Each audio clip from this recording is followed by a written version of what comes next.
মৃত্যু বলে দিব, মৃত্যু বলে দিব, কে কোথায় মরে যাবে সব বলে দিব।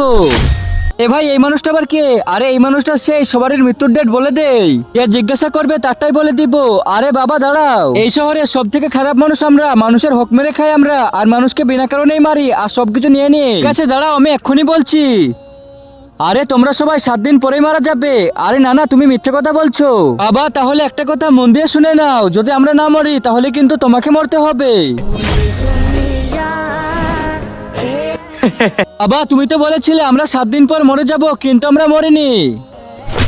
আরে দাঁড়িয়ে যাও, প্রথমে তোমরা এটা বলো 7 দিনে তোমরা কি কি করেছো। আমরা কিন্তু তার আগে আমার এই ভিডিওটা দেখে যে লাইক সাবস্ক্রাইব না করবে তাদের মোবাইলটা যেন হাত থেকে পড়ে গিয়ে নষ্ট হয়ে যায়, আর যারা লাইক সাবস্ক্রাইব করে দিবে তাদের মা বাবা যেন অনেকদিন বেঁচে থাকে। তাড়াতাড়ি ভালো বাচ্চারা লাইক সাবস্ক্রাইব করে দাও। আরে এই গুন্ডা দুটো কবে মরবে? আরে তুমি টেনশন করো না, 5 দিন পরে আমি মেরে দিব, তারপরে নিজে নিজেই জেলখানায় চলে যাব, তারপর তুমি আরামে থাকবে। এই নাও তোমার জমিনের কাগজ, আর আমাদেরকে মাফ করে দিও। আরে ছোট ভয় পেও না, এই নাও তোমার চকলেট, আমাদেরকে মাফ করে দিও। আরে মনে হচ্ছে ওরা সবাই ভালো হয়ে গিয়েছে, আমি আর ওকে মারবো না। আরে তোমরা যখন খারাপ কাজ ছেড়ে দিয়েছো তখন আল্লাহ তোমাদেরকে মাফ করে দিয়েছে।